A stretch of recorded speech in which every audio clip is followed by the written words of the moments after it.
Hey, welcome to Forest Coworking. I hope you don't mind my looks. I'm actually working from home right now. Um, I'm actually not even working from home. I'm at a friend's place in Montreal right now. And that's the beauty of virtual coworking. I can be anywhere in the world and still be surrounded by the same like-minded people. And that's kind of why I started this. One of my favorite quote is, "You're the average of the five people you spend the most time with." And being a nomad, for me, it was really hard to be surrounded by the average of five people I wanted to spend time with. So I needed to find a way to make it happen while I was traveling. And that's when the idea for a virtual co-working space, that's when I had that idea. So what we're going to do now is that I'm going to show you around the space. So you can see the floor plan here, and there's a few more of those. But this one's the primary one when you log in. So I'm going to explain to you what each of the rooms actually mean and how you can better use them. So let's start with where I am right now. So this is Hot Desk 1. There's also Hot Desks 2. So the Hot Desk area is basically where you will be doing your focused work alongside other people. So you come in the morning, you say hi to people, and then your head's down working on your stuff. In that area, you don't turn on your camera or the audio. You just focus on your work and let everyone work on their things as well. If you want more privacy, so you don't want to be with other people, you can do like Cyril here. He's in Office 3. So you can, at any time, and I'm going to do that right now, I'm going to move to Office 2. And I'm going to close the door here. What that means is that no one will be able to enter the room unless I ask them to. So for example, Nate here, I could do get Nate. And that's the only way he would be able to get in, except for knocking on the door. So if he knocks on the door, I can either refuse or accept. What's cool about that is that you can go to an office and just start your mic and camera here. So let me turn on the video. So now you see two of me. And so only people in Office 2 can see me right now and hear me. So if you want to have a one-on-one conversation or team chat, this is the best way to do it. I'm going to turn that off. You can also share screen, and everything you do only happens in the room you are at right now. Let's look at living room. So living room here, Ajit is here. So living room is basically when you want to break from work and you just want to connect with other people taking a break at the same time. So when you're in the living room, you can, again, turn on camera and mic and start chatting with people. And if you're too shy to do that, you can also chat in here and be like, "Hello, Ajit." He doesn't even know I'm recording right now, so we'll see how fast he replies. And that chat is only available to the people in the living room right now. What I also added in the living room is, you see this pool table here. So so he's currently replying. So you can always see what people are doing in real time. So if I did turn on my mic, you would see my guy flashing here to see that I'm actually talking. But back to these links. So I can add links anywhere in any room for different kind of things. So if you want to play pool, I actually linked to a virtual pool game where you can play against the computer or against other people at the same time. So we're going to be adding more of these as we build this. But the living room really is a place to chill and meet new people. If I go to the gym here, the idea is that having a gym there basically gives you accountability for wanting to be physically active. So by being in the workspace, you constantly see the gym there. And if you see people there, it gives you an incentive to actually do your own workout.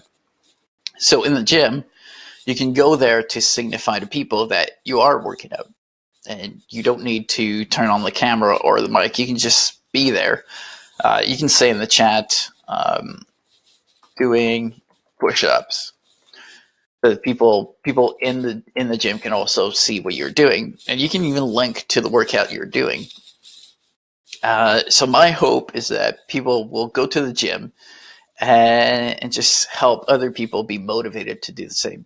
Because when you're working from home or co-working space, you don't really have the motivation to do that. And I'm hoping this will help people get motivated to be physically active. Let's go to the napping couch. I'm a big believer in power naps. I do them probably about on average once a day. And so whenever I don't want to be interrupted and signify that, you know what, I'll be back in maybe 25 minutes. I'm just resting right now. So that's when you would go there. And obviously you don't turn on your camera or mic in there. You just want silence. And I added some power napping tips here. It took me 2 years to become really good at it. So I'm sharing tips on how to make this easier here. Going to the kitchen now. So the kitchen area is probably one of the most important and the best physical co-working spaces I've been to. Where I met the most people was in the kitchen. So when you're working remotely, when you're working from home, you eat alone on your side, you watch YouTube videos, read stuff online, or read a book, but you never get to connect with people. But it's the best opportunity to actually do it while you're eating. So the kitchen is where you go when you're eating, and you're hoping that other people will go there so that you get to connect while you're eating. This is also a good place where we could organize brown bag sessions, which is basically sharing your experience on something, sharing your knowledge while other people are eating. Meeting rooms are pretty much the same concept as offices, but shorter term. So if you have a 30 minutes to 60 minutes meeting, you can just go to meeting room. You can even, so I'm going to go there right now. You can even get external people to go there as well. So they don't need to sign up. So if you've got a client from outside, you can bring them inside your own virtual office. You can also connect to things you're familiar with, like Zoom, Skype, Google Meet, all of these. Lobby is where you start when you sign in. So you could stay there if you want to. You can turn on camera, turn on mic, and everything's open when you're in here. I also added a link to the Slack channel and the member list. So the member list is where you see everyone who's a member of the co-working. So you can get to know who they are, what their skills are. So you can see like who's like-minded, who you want to connect with, and I can suggest people to connect with as well. So lobby is the starting point. What you can also do, so this is one layout, but you can go to different place. For example, Paradise here.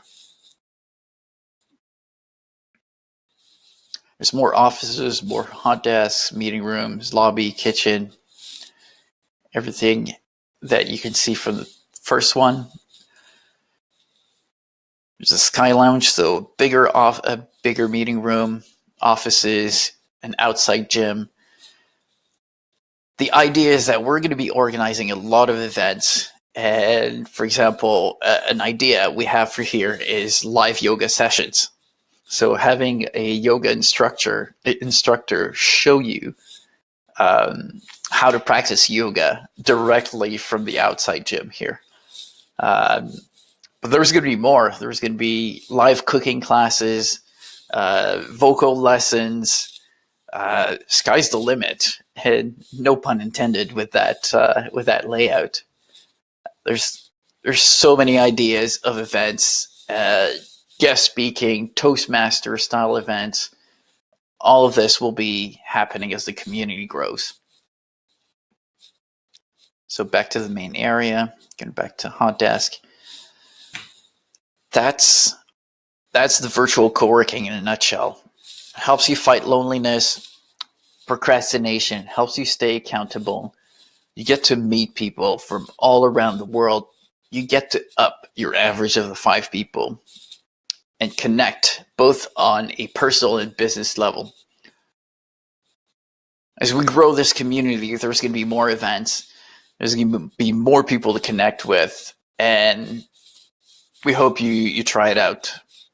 Thank you.